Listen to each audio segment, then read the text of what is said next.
तो बच्चों, हमने कल आपको बताया था प्रश्नावली 1.1 के बारे में, और आज हम उसके आगे जो अन्य सवाल हैं वो जो कि थ्योरी वाले हैं तो हम उनको नहीं करेंगे और आपको उस अभ्यास के आगे की थ्योरी की ओर ले चलते हैं। तो उसके आगे हमारा आता है अभाज्य गुणनखंड विधि। अभाज्य गुणनखंड विधि क्या कहती है बच्चों? देखिएगा, ध्यान से समझिएगा, बहुत ही अच्छी विधि है। ये कहती है कि यदि हमारे पास दो संख्याएं a व b हैं, तो मान लेते हैं हमारे पास दो संख्याएं a और b हैं, तो माना नहीं, अगर हम इसको कर दें यदि, इसको यदि हम लिख लें यदि दो संख्याएं a व b हों तो जो अभाज्य गुणनखंड विधि है ये कहती है तो उन दो संख्याओं को जो HCF होता है, HCF जो होगा a और b का, वह बराबर होगा a गुणा b और बटे में LCM a और b का। LCM निकाल लेंगे a और b का, ये कहती है। तो चूंकि बच्चों हम पहले HCF तो ज्ञात करना सीख ही चुके हैं यूक्लिड विभाजन प्रमेयिका से, मैंने पिछले वीडियो में बता दिया था आपको। तो LCM बच्चों ज्ञात करना है, तो LCM ज्ञात करने के लिए हम इस सूत्र से ज्ञात करेंगे। HCF हमें पता होगा, a और b भी पता होंगे, LCM a b का हमें निकल आएगा। तो इस सूत्र को हम लिखना चाहें तो इस रूप में भी लिख सकते हैं कि HCF a b मतलब a और b का HCF गुणे a और b का LCM, तो a और b का LCM निकाल लिया और ये बराबर होगा a क्रॉस b के बच्चों। ठीक है, तो बच्चों ये बात आपको समझ में आई कि नहीं आई कि मतलब ये एलसीएम था, इधर बटे में था तो इधर जाएगा गुणे में। अगर बच्चों आपको नहीं पता है कि कौन चीज़ गुणे से भाग में जाती है, कौन चीज़ प्लस से माइनस में हो जाती है, तो मैं आपको बता दूं, जो इक्वल का निशान होता है, यदि इक्वल के इधर कोई चीज़ है, यदि वो इधर प्लस की है तो वो इधर आएगी माइनस की हो जाएगी, और यदि इक्वल के इधर कोई चीज़ माइनस की है तो इधर आके प्लस की हो जाती है। यदि इक्वल के इधर कोई चीज़ गुणे में है तो वो इधर बटे में जाती है, यहाँ से एक बटे में। ठीक है, यहाँ पर वो चीज़ जाएगी गुणे वाली। और यदि इधर कोई चीज़ भाग में है तो वो उधर गुणे में जाएगी, डायरेक्ट गुणे में आ जाता है और बटे में ऐसे। तो ये बात मैंने आपको बता दी, इस बात को आप समझ लीजिए। प्लस की माइनस गुणा की बटे में जाएगी, यानी बटे में भाग हो जाएगा और भाग की ऊपर आ जाएगी गुणा में। ठीक है, ये चीज़ होती है, आपको पता होना चाहिए, तो आप इस चीज़ को समझ पाएंगे कि एलसीएम को मैंने कैसे इधर भेज दिया। तो मैंने आपको ये सूत्र बता दिया। अब इसकी मदद से हमने देखो HCF तो चूँकि पहले पढ़ ही रखा है, तो हम इसकी मदद से अब LCM भी याद कर सकते हैं। तो अब हम इसकी मदद से LCM भी याद करेंगे। तो आइए देखते हैं, हमारा पहला क्वेश्चन जो है वह NCERT का उदाहरण हम लेते हैं। तो बच्चों, क्वेश्चन हल करने से मैं पहले एक बात और बता दूं आपको जो कि बहुत ही इम्पोर्टेंट है, वो है कि प्रमेय 1.2 हम इसको कह सकते हैं प्रमेय है। तो प्रमेय 1.2, 1.1 प्रमेय हमने यूक्लिड विभाजन प्रमेय का आपको पढ़ा रखी है, तो ये है प्रमेय 1.2। और ये प्रमेय क्या कहती है? किसी भी भाज्य संख्या को अभाज्य संख्याओं के गुणनखंड के रूप में व्यक्त किया जा सकता है। ये हमारी प्रमेय है, मतलब किसी भी भाज्य संख्या को अभाज्य संख्याओं के गुणनखंड के रूप में व्यक्त किया जा सकता है, और जिन अभाज्य संख्याओं के गुणनखंड के रूप में हम व्यक्त करते हैं वह अद्वितीय होता है। उसका क्रम तो हम इधर उधर कर सकते हैं किंतु वह रहेगा वही, उसकी गुणा वही रहेगी, क्रम हम उसका बदल सकते हैं। वैसे तो इसका क्रम आरोही क्रम रखना चाहिए, छोटे से बड़े की ओर। तो ये हमारी प्रमेय 1.2 है, इसको मैं लिख नहीं रहा हूँ, आप NCERT की बुक से पढ़ सकते हैं। और इसके अलावा मैं आपको बता दूं, ऐसी संख्याएं जो 0 पर समाप्त होंगी वो कैसे होती हैं। तो 0 पर समाप्त होने वाली, जैसे कहीं पर लिख दिया जाए कि 4 की घात n है, तो n का ऐसा मान बताओ कि ये 4 की घात मतलब इतनी n का ऐसा मान लगा दो कि ये 0 पर संख्या समाप्त हो जाए। तो यदि तुम इसमें n बराबर 2 रखते हो तो क्या आ जाता है? 16 आ जाता है। 3 रखते हो तो 4 चक्कू 16 चक्कू 64 आ जाता है। और यदि n का मान तुम 4 रखते हो तो यहाँ पर आ जाता है 64 चक्कू आ जाएगा, तो 4 चक्कू 16 और 4 छक्कू 24 256 आ जाएगा। तो आपको ऐसा मान इनका बताना है जिससे लास्ट 0 पर हो। ऐसा कैसे निकलेगा मैं आपको बताता हूँ। यदि किसी की पावर n है, जैसे मैं कह दूँ 10 की घात n है, तो इसका ऐसा मान बताओ कि ये 0 पर समाप्त हो। तो इसके सभी मान होंगे भाई, अगर घात हम 1 लिख ले तो 10 की घात 1 का मान भी 10 0 पर समाप्त हो गया। 2 लिख दे तो 100 आ जाता है, वो भी 0 पर ही समाप्त होता है।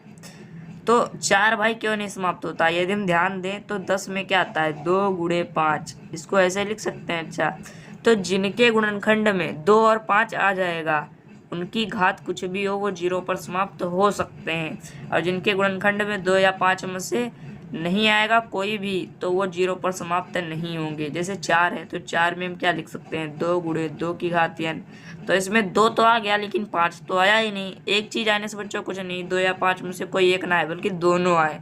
तो इसमें 2 तो आ रहा है लेकिन इसमें 5 नहीं आ रहा है, तो 5 नहीं आ रहा है, इसलिए ये इसकी घात चाहे जितनी लगा ली जाए ये 0 पर समाप्त नहीं होगा। बच्चों ये बात आप याद रखना हमेशा, ये बहुत ही इंपॉर्टेंट बात है, इस पर कुछ क्वेश्चंस भी मिलेंगे आपको। तो अब बढ़ते हैं अपने उदाहरण की ओर। तो हमारा जो पहला उदाहरण था एनसीईआरटी का, तो बच्चों हमने यहाँ पर उदाहरण को जो नोट कर लिया है, तो अब आपको बताते हैं क्या कैसे लगेगा।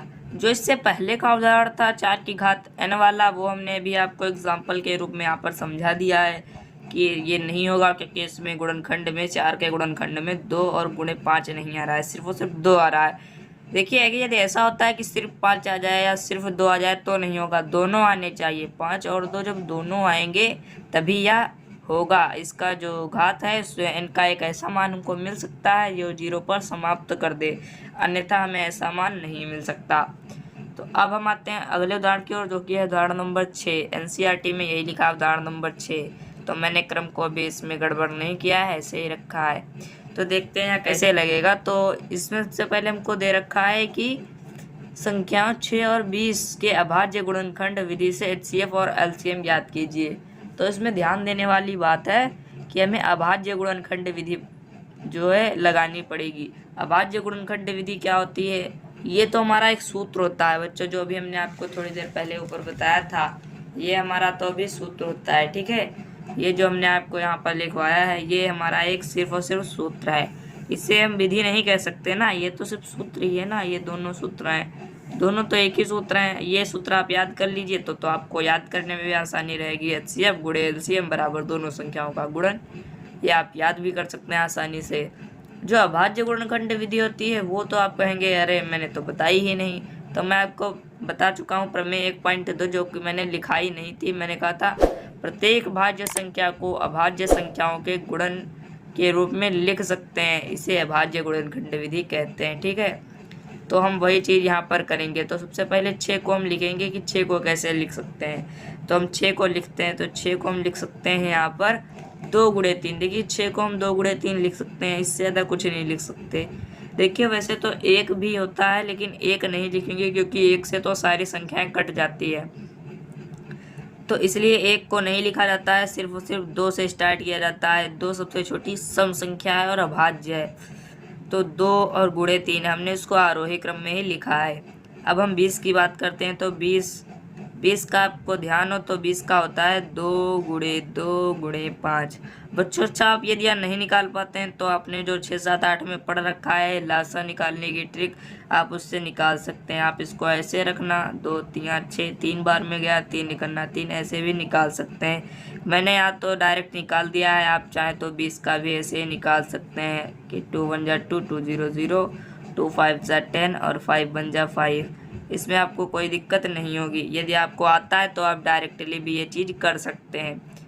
तो मैंने यहाँ पर ये चीज़ लिख दी है। अब आपको इसका एचसीएफ याद करना है। देखिए बच्चों एचसीएफ क्या होता है, जो दोनों में कॉमन होता है वो हमारा एचसीएफ होता है, और दोनों में कॉमन और उसके अलग जो भी होता है वह सब एलसीएम में आता है। तो हम ये जिसका एचसीएफ देखे हैं तो एचसीएफ हमारा होगा, देखो इसमें दोनों में सिर्फ 2 कॉमन है, 3 तो इसमें है नहीं, और उसमें और कोई 2 भी नहीं है जो 2 से 2 कॉमन हो जाए, या इस 3 से इसमें कोई 3 है नहीं जो कॉमन हो जाए, 5 भी नहीं है ऊपर, वरना कुछ ना कुछ कॉमन हो जाता। तो यहाँ पर कोई भी ऐसी संख्या नहीं बच रही जो कॉमन हो, तो एचसीएफ इसका सिर्फ और सिर्फ 2 हो जाएगा। ठीक है, तो इसका एचसीएफ यहाँ पर 2 हो गया।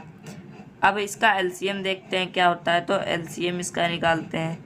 एलसीएम क्या होता है, कॉमन वाली चीज़ को हम एक बार लिखेंगे, उसके अतिरिक्त जो भी बचेगी उसे लिख लेंगे।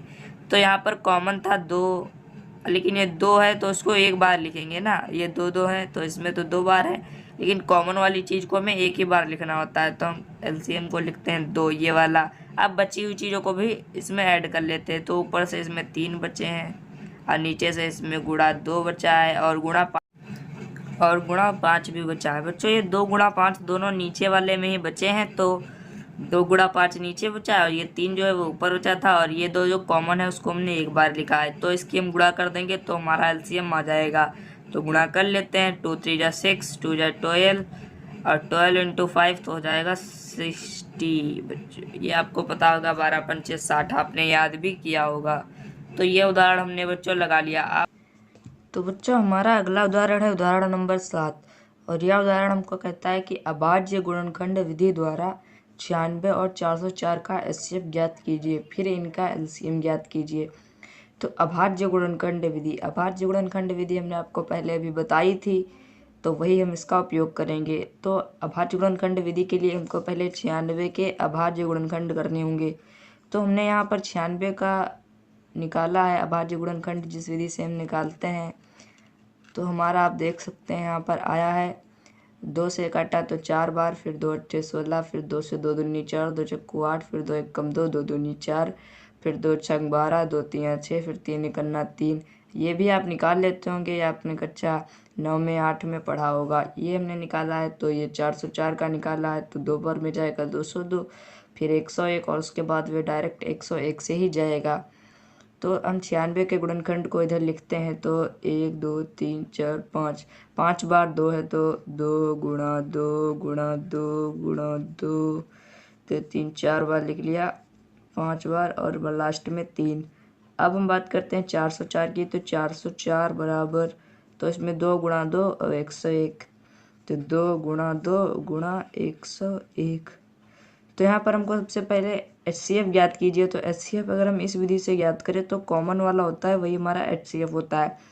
तो कॉमन देख सकते हैं, इसमें एक ये 2 कॉमन मिल रहा है, फिर ये 2 भी कॉमन मिल रहा है, उसके अलावा इसमें कुछ भी कॉमन नहीं, क्योंकि 101 नीचे वाले में है तो ऊपर वाले में नहीं, और बाकी 2 2 3 वो नीचे वाले में नहीं मिल रहा है।